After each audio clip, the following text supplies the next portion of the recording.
ಕೆಂಪೇಗೌಡ ನ್ಯೂಸ್ಗೆ ಸ್ವಾಗತ. ನಾನು ನಿಮ್ಮ ಚುಂಚನಗಿರಿ ಶಶಿಕುಮಾರ್ ಮಾತಾಡ್ತಾ ಇದ್ದೀನಿ.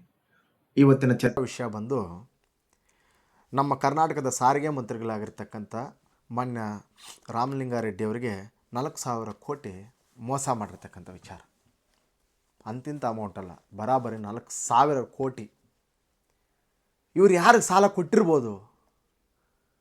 ಇವರು ಸಾಲ ಕೊಟ್ಟಿದ್ದಲ್ಲ, BJP ಸರ್ಕಾರ ಇದ್ದಾಗ ಬಸವರಾಜ ಬೊಮ್ಮಾಯಿ ಅವರ ಗೌರ್ಮೆಂಟಲ್ಲಿ ಸಾರಿಗೆ ಇಲಾಖೆಯಲ್ಲಿ 4,000 ಕೋಟಿಯಷ್ಟು ಸಾಲವನ್ನು ಅವರು ಉಳಿಸ್ಕೊಂಡಿರ್ತಾರೆ.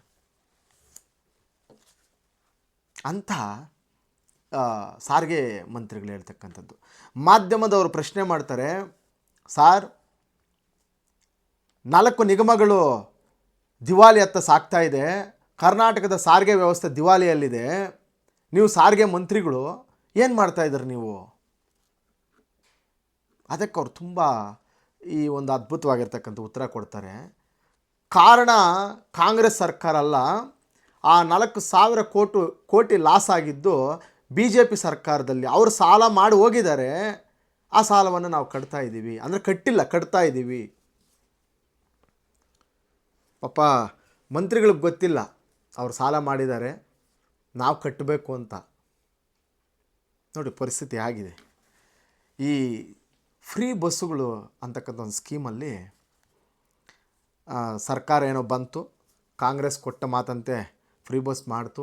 ಈಗ ಎಲ್ಲ ಮಹಿಳೆಯರು ಕೂಡ ಬಸ್ಸಲ್ಲಿ ಸುತ್ತಾ ಇದ್ದಾರೆ. ಆದರೆ ಇದರ ಪರಿಣಾಮಗಳೇನಿದೆ, ಸಾಧಕ ಬಾಧಕಗಳೇನಿದ್ದಾವೆ?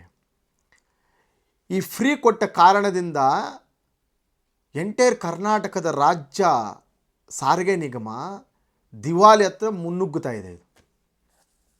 ಇದು ಕೂಡ ಆದಾಯ ಮೂಲ ಸರ್ಕಾರಕ್ಕೆ, ಆದರೆ ದಿವಾಳಿ ಹತ್ತ ಮುನ್ನುಗ್ಗುತ್ತಾ ಇದೆ, ದಿವಾಳಿ ಹತ್ತ ಸಾಗ್ತಾ ಇದೆ. ಮತ್ತು ಇದನ್ನು ಅವ್ರು ಡಿಫೆಂಡ್ ಮಾಡ್ತಾರೆ. ಯಾರು ನಮ್ಮ ಸಾರಿಗೆ ಮಂತ್ರಿಗಳು ಏನು ಹೇಳ್ತಾರೆ ಅಂದರೆ, ನಾವು ಕೊಟ್ಟ ಮಾತಿನಂತೆ ನಡೀತಾ ಇದ್ದೀವಿ, ರಾಜ್ಯದಲ್ಲಿ ಹೊಸ ಬಸ್ಸುಗಳು ತಗೊತಾ ಇದ್ದೀವಿ, ಬೇರೆ ಬೇರೆ ಇದಕ್ಕೆಲ್ಲ